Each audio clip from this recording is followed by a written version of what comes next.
अस्सलाम वालेकुम दोस्तों, तुसी देख रहे हो YouTube channel Ravi buffalo TV ते मैं मलिक उमर। अज इस वीडियो पहलन झोटी मौजूद है। इस झोटी की वीडियो कल भी लाई सी। कल झोटी गब्बन सी, अज सू पई है। रात टाइम सूई सी, सुबह इनका पहला बोला कढ़िया है। माशाल्लाह बहुत ही नस्ली झोटी है, प्योर रावी की झोटी है। पहला सूआ सूई है, नीचे कट्टी।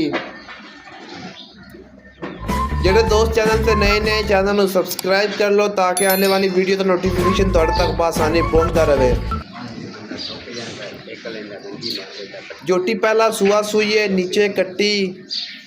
रात टाइम सूई है, सुबह इनका पहला बोला कढ़िया। माशाल्लाह बहुत ही नस्ली झोटी है। माशाल्लाह झोटी की खूबसूरती चेक करो, झोटी का पुट्ठा, झोटी की वेल।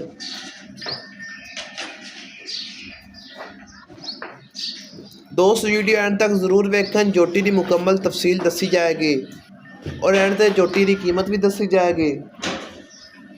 जेडे दोस्त पहली बार आए ना, चैनल को सब्सक्राइब कर लो।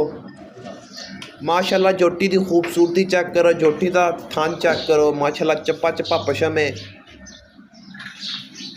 बिल्कुल फासले ते थान लगा हुआ है। निक्की निक्की सिंगी काली शाह झोटी है।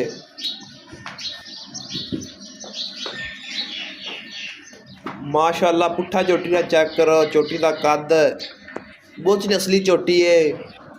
पहला सूआ सूई है, पहला बोला 5 किलो कढ़िया झोटी का। दूसरी चाई झोटी की होनी है। माशाल्लाह झोटी की वेल चेक करो।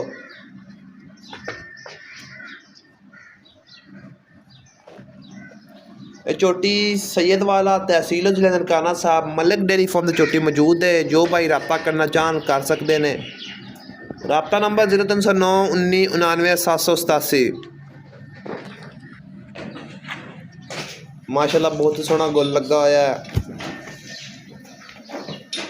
झोटी के थल्ले भी जो कट्टी है। माशाल्लाह निक्की निक्की सिंगी, धागे वर्गा पूछल। झोटी का फाइनल रेट 5,70,000। जो भाई रब्ता करना चाहन कर सकते हैं। शुक्रिया।